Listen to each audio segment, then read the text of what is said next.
En estos días se ha hablado mucho de Kanye West por sus aspiraciones a la presidencia de Estados Unidos, pero en torno a esta noticia se ha hablado mucho acerca de la bipolaridad de Kanye West, que por cierto quiere decir, se pronuncia así, Kanye West. Se han burlado mucho de Maduro por decir Kanye West.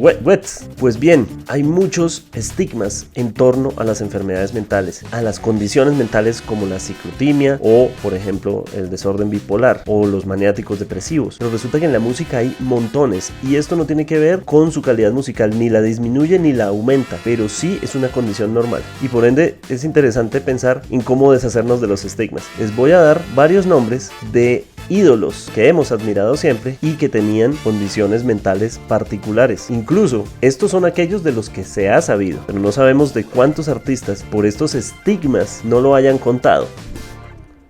Frank Sinatra. Frank Sinatra tenía desórdenes maniático-depresivos que tenían que ver mucho con su salud y con su comportamiento, a veces incluso violento. Eso no implicó que no se le pudiera considerar uno de los más grandes cantantes de la historia y que su estilo haya influenciado a miles de intérpretes que han intentado alcanzar su capacidad y no lo han logrado. Algo muy particular es que en la reciente película del Joker con Joaquin Phoenix, una de las canciones que giran en torno al personaje del Joker es de Frank Sinatra y es definitiva en la película. Un vecino de Frank Sinatra, por lo menos vecino de barrios, era el señor Lou Reed.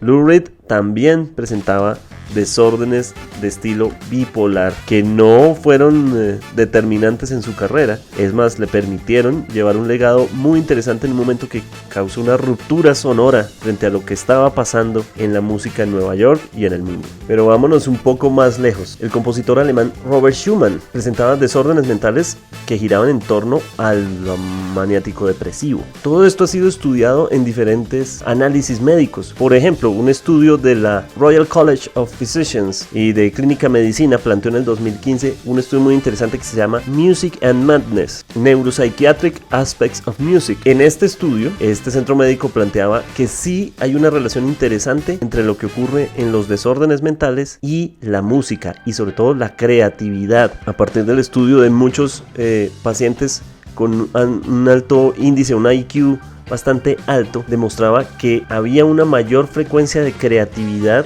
en aquellos que presentaban cierto tipo de desorden mental. Y muchos de estos artistas, y les voy a dar otros nombres, estaban en esa lista. Hay que decir que no solo en la música, sino en otras artes. Por ejemplo, Vincent Van Gogh presentaba un cuadro maniático depresivo, Francis Ford Coppola, Linda Hamilton, Mariah Carey en la música pop, Richard Dreyfuss entre los actores, Carrie Fisher, fallecida, padeció varios niveles de síndrome bipolar o de conductas bipolares. Larry Flint, el creador de la revista Hustler, Amy Winehouse y Brian Wilson, entre muchos otros artistas. Pero hablemos de Kanye West. ¿Es entonces Kanye West alguien de quien burlarse o alguien de quien tener consideración? Realmente mucho de eso no ha tenido que ver con lo que es su música. De la música de Kanye West hay que destacar trabajos como The College Dropout, o yo destaco muchísimo dos trabajos que se llamaron My Beautiful Dark Twisted Fantasy de 2010 y Jesus del 2013. Este disco en particular considero yo, además de Watch the Throne, también muy interesante. En la primera etapa de esta década, del 2010 al 2015, muchos de esos discos tuvieron un alto nivel de producción y Kanye West, ahí donde lo ven, es un personaje que se encierra mucho en su estudio a trabajar de manera muy intensa en muchos de sus álbumes. Y para los fanáticos del rock, que son muy allegados a este espacio, hay que ver las mezclas que ha hecho Kanye West de música de bandas como King Crimson.